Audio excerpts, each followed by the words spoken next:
बहुत समय पहले की बात है। एक घना हरा भरा और खूबसूरत जंगल था, हरितवन। इस जंगल में सभी जानवर प्यार और शांति से रहते थे। बंदर मोंटू, हाथी भोलू, खरगोश चिंटू और हिरण पिंकी, ये चारों सबसे अच्छे दोस्त थे। एक दिन दोपहर के समय जंगल में अचानक एक अजीब सी आवाज गूंजी।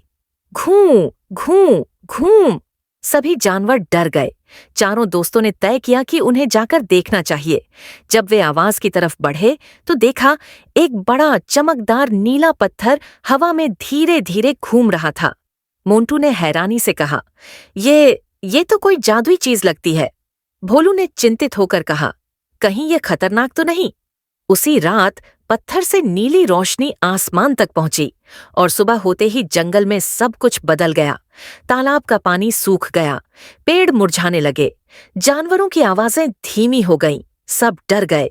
पिंकी बोली, अब बहुत हो गया, हमें इसका रहस्य जानना होगा। चारों दोस्त वापस उस पत्थर के पास पहुंचे। जैसे ही नजदीक पहुंचे, पत्थर खुद ब खुद एक पुराने पेड़ के पास गया और जमीन में समा गया।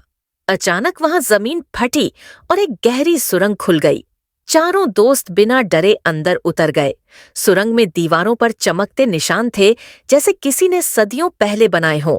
तभी एक रहस्यमयी आवाज गूंजी, जो इस पत्थर को जगाए वही जंगल का रक्षक बने। एक पल बाद वहां एक बूढ़ी लोमड़ी प्रकट हुई, जिसका नाम था तारिणी दादी। दादी ने बताया, ये पत्थर जंगल की आत्मा है। सदियों पहले एक जादूगर ने इसे बनाया था।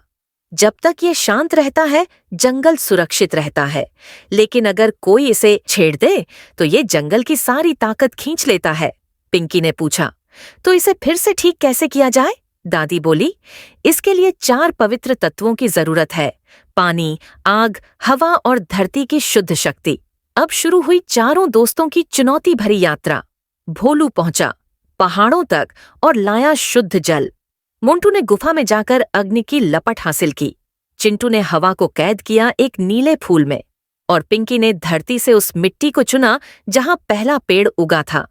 चारों वापस आए। तारिणी दादी ने मंत्र पढ़ा।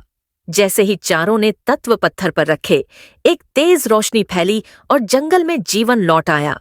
पत्ते फिर से हरे हो गए, तालाब में पानी बहने लगा, जानवर हंसने गाने लगे। तारिणी दादी मुस्कुराईं, अब तुम चारों सच्चे रक्षक हो।